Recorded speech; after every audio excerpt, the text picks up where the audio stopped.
Hey guys, it's Quinn here, and we're racing at CalSpeed today. I'm here with my little brother Lion, and today is the CalSpeed Classico Grand Prix. So it is the biggest race of the year, and when we win it, we are going to get a test in a KA100 kart, right, Lion? You gonna win? You're winning today? I'm gonna win it. I'm gonna be the first person to win it with a rental helmet. He's gonna win it with the rental. He's got all the rental gear on, and he's gonna win the KA.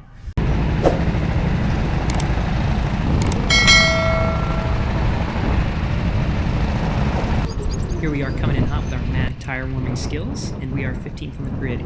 Gotta inch up with the foot, make sure we got every millimeter before the start. We got the start flagger on the right. Here we go. We're going to engage launch control. Everybody else forgot to turn launch control on, so we are going to have a great first couple corners. We get 2 positions here before turn 1, and then these guys are fighting on the inside here, so we get another 2 positions coming into turn 3, and then we're going to sneak up another one, turn 5. A little bit of contact there. I put my hand up to say sorry, but realized he was ahead of me, and it just made it kind of look like I was waving at the crowd. But here we are. Now we're sort of settling into the race. The kind of start sequence with all the craziness, at least in our part of the pack, is finished. And there's Robert Perez. If you have been a fan of the channel for a while now, you recognize Robert Perez. He's actually not going to be the theme of today's episode, so if you're tired of hearing about him, then you're in luck, because we're going to address some new drivers today. Here we are coming into Contino in lap 1, and it looked like we made it from 15th to 10th, which is a pretty good charge in 1 lap. We've got a lot of positions to make up still if we want to have a good point haul. This was the C main in the Super Series. I don't typically race Super Series, so it's actually a 12-lap race instead of 10. And oh, we see a Kart detonate in front of us, and Robert Perez is engulfed in flames. I told you we weren't going to see much of him. We may never see him again. I don't know if he survived that wreck. But now we are up into 8th, and looking good, feeling good. We have Jeff Latimer just ahead, and he is pushing on the group in front of us. So really we need to get on Jeff's bumper and see if we can make up some more space. I'm feeling kind of frustrated in general today in the helmet, because it's been kind of a bad weekend. I've been doing lots of C mains lately, which is not typical for me, or I hope is not going to be typical for me moving forward. So I really was hungry for positions, and you'll see that hurts us a little bit in this race coming up. But we actually served a drive-through penalty for gain on contact earlier today. You might find that that's going to be a common theme for this race. We have Jeff Latimer right ahead of us going into turn 4 here, and ooh, there we go. That was awful. Super dirty. Pushed him out wide. Super dirty. Definitely gain on contact. I swipe my hand saying, all right, well, let's catch up now. I'm not going to give the position back, but if you get on my bumper, we can push up together. But I'm feeling kind of stupid, and at this point, I'm really just hoping that I don't replicate my drive-through from earlier in the day. But he did. He tucked into my bumper. It doesn't look like he's making any kind of crazy moves, and he is. He's giving me a little push, and we're trying to catch this group. That awful, dirty pass lost us both a substantial amount of time. So we really need to work together to try to make up the ground. Here we are coming on to finish lap 3. I'm waving at the photographer, giving him a little sign, and we're going to squeeze through one more position there. We're actually going to skip most of lap 4, not super eventful. We didn't make any overtakes. We didn't catch this group, and Jeff Latimer is still on our bumper. You'll notice that I am in kart number 33, and then you'll notice a drive-through penalty for kart number 33. So we're going to skip lap 5 as well, because nothing happened in lap 5, and I was just planning on making this stop. So here we go. We're going to try to get through these tires as fast as we can. Oop! Hit the tires. I'm hitting everybody today. Hit the tires and try to get out of there as fast as we can. You lose, I don't know, feels like ages, but it was probably only about 20 seconds doing the drive-through. But that means 6 positions for us. We drop from 6th all the way back down to 12th. So we are better than we started, but we are 6th. As you may know, my deserved position is the highest position of the race. So at this point, I have achieved 6th, and now I am just driving back to 6th, because I earned 6th already, in my head at least. And we're catching this group. We're catching this group pretty quickly. These are actually guys that I overtook earlier in the race already, a lot of them, particularly this back guy here with the black helmet. I overtook him on the first lap, so I'm feeling pretty confident that I might have some pace to get around these guys. And I'm also kind of, I'm in my head anyway because I'm in the C main. I don't really feel like I should be in the C main, so my confidence is really high, and I'm going to be able to start really putting the laps together now to reel in this group because they have a little bit of a gap on me. Here we go into turn 1, just lifting a little bit into turn 1. This is my favorite corner at CalSpeed. I love turn 1. I like how fast it is, and I like how on power it is. And we're going to come up in turn 4. We've already gained a lot. This lap has been better for us than the previous one in terms of gaining time on this group ahead of us. These are all guys that passed us while we were in the pit box. So now that we're getting up in a hairpin, we can see somebody's going for a move, and we're going to capitalize on that because that means that we are right up in the group now.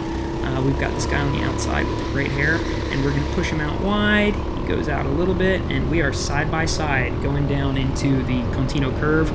This is really not a place where you want to be side by side going in unless you're really, really confident that you're going to be able to hold the position, so I drop back. I give it back to him. I figure I clearly have pace on this group. I'm just going to wait. I know it's a 12-lap race. I'm going to keep my head down and look for a better spot to get around him because I was feeling pretty sure that it was going to end up being another incident if I dived on this guy into Contino. And we're already right back on his bumper. He pulled away a little bit, but we're back in the fight. And there are not a ton of great places to overtake here. It's really into turn 1, into the hairpin, maybe Contino if you're really, really brave. But we are not going to be able to get it here. I'm running it out a little bit wide. You really want to run that out a little bit wider than I was because it's all about getting this exit onto this really long back straight here. We are going to gain a little bit of time going down into the braking zone for Contino here. We're keeping it tidy. As you can see, this group is all right together, and that's exactly how I like it to be.